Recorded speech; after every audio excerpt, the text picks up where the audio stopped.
Hello and welcome to LTV News. I'm Daniel Adam and these are the day's top stories. Egypt's top judges say they won't oversee the upcoming referendum.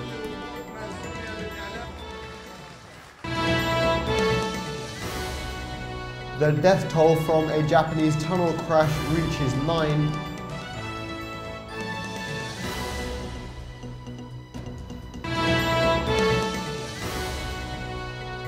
And the hunt is on for a dolphin killer off the coast of the US.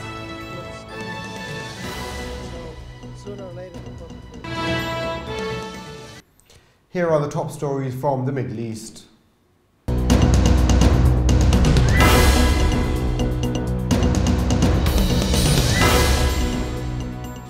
Egypt's President Mohamed Morsi has received another blow today after a body representing the country's top judges said it won't oversee an upcoming referendum on a draft constitution.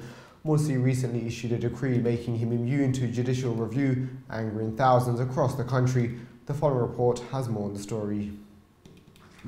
An influential body representing Egyptian judges yesterday announced it will not oversee a December the 15th referendum on a draft constitution, creating a major blow to President Mohamed Morsi. The decision was made at a judges' club board meeting in Cairo. The club had voiced strong condemnation of a recent decree issued by Morsi that expanded the president's power and shielded him from judicial review. It's believed the decision to boycott the referendum was reached unanimously. Protests by Islamists allied to President Mohamed Morsi forced Egypt's High Court to adjourn its work indefinitely on Sunday, intensifying a conflict between some of the country's top judges and the head of state.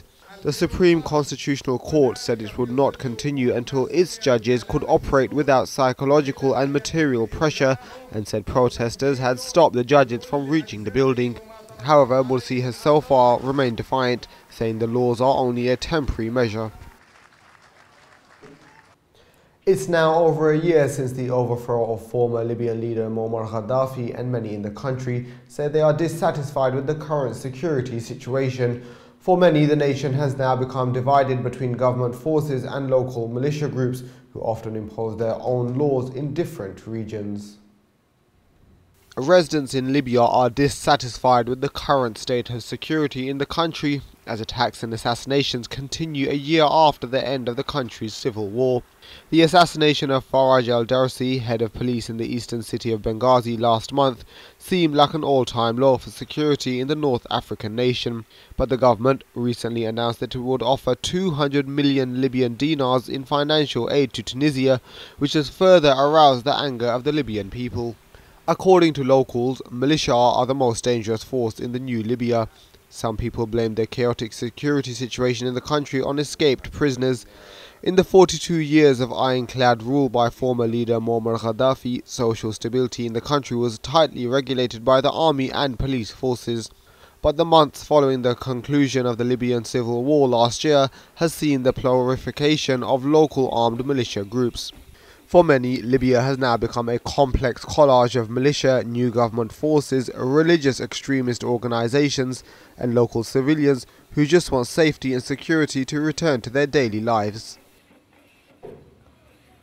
A parade was held on Imar Boulevard in downtown Dubai yesterday to celebrate the 41st National Day of the United Arab Emirates. Government workers, students, and residents participated in the parade. In the procession, a shining SUV decorated with 57,000 UAE dirham coins made an impression with crowds. The car owner said it took him about 3 weeks to get his vehicle ready for the parade. On National Day, UAE residents hold parades and celebrations which usually last the whole day.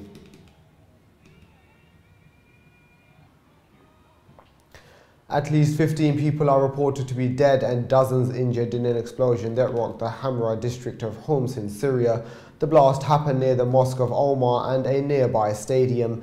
Many of the wounded are in a critical condition. It's believed there may have been refugee camps in the area. Many nearby residential buildings were damaged in the blast.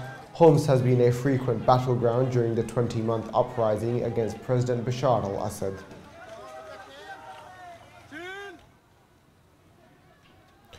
Moving on to world news now.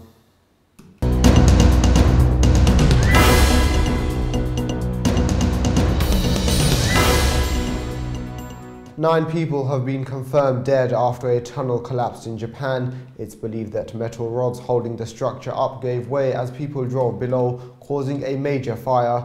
Officials say they will now investigate the exact cause of the collapse. The death toll in central Japan rose to 9 today after a tunnel on a major highway in Yamanashi collapsed and caught on fire at the weekend.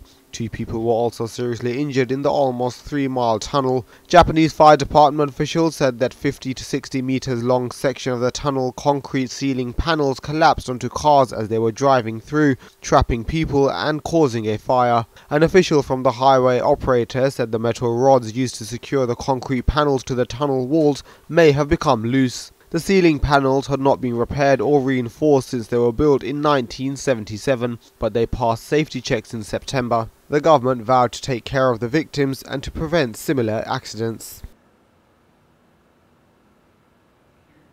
A bomb blast in Pakistan has killed at least 2 police officers.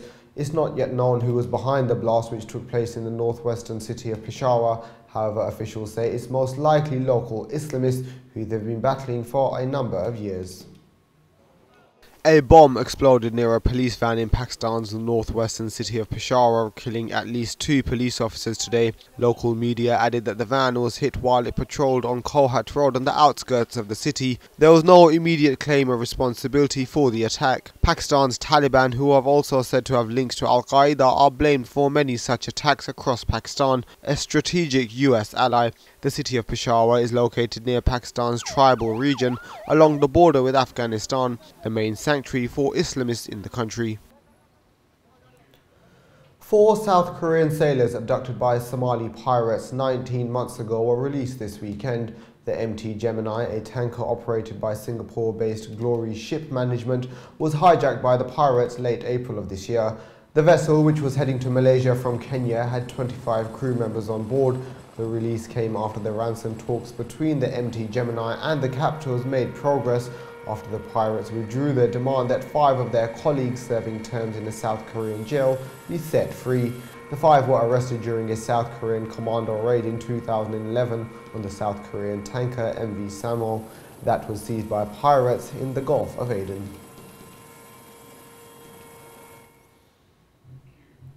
Authorities are trying to determine those responsible for killing at least 6 bottlenose dolphins that have washed ashore along the US coast in the past several months. In some cases, their carcasses were mutilated. Moby Salangi, director of the Institute for Marine Mammal Studies in Mississippi, says the culprits must be caught quickly. Are ambassadors of their species to human beings, and to see them killed and mutilated is really heartbreaking. They're protected by the Marine Mammal Protection Act. They're law enforcement agents looking.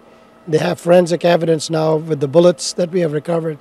And so sooner or later the perpetrators will be found. Now let's take a look at the world of arts and culture.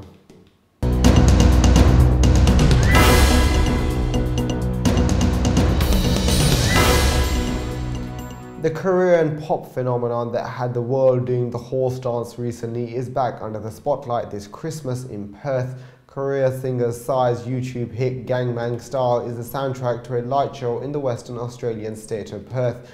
Kim Illman, the world's best Christmas lights, has pulled in thousands of views on YouTube. Every year there's a contest to have the best Christmas lights in Illman Street, but this year it seems he's outdone himself.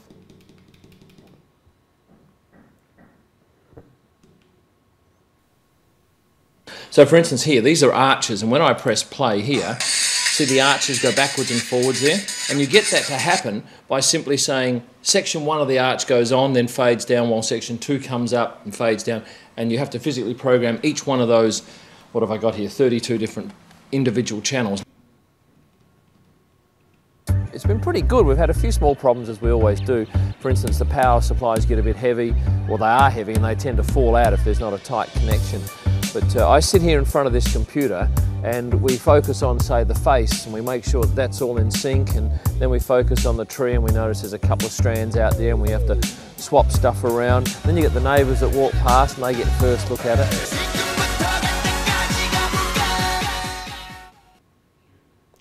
That's all we have time for, but before we go, let's take a look back at the day's top stories. Egypt's top judges say they won't oversee the upcoming referendum.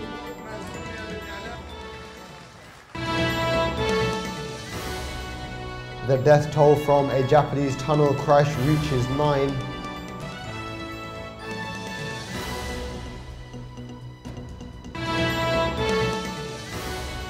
And the hunt is on for a dolphin killer off the US coast.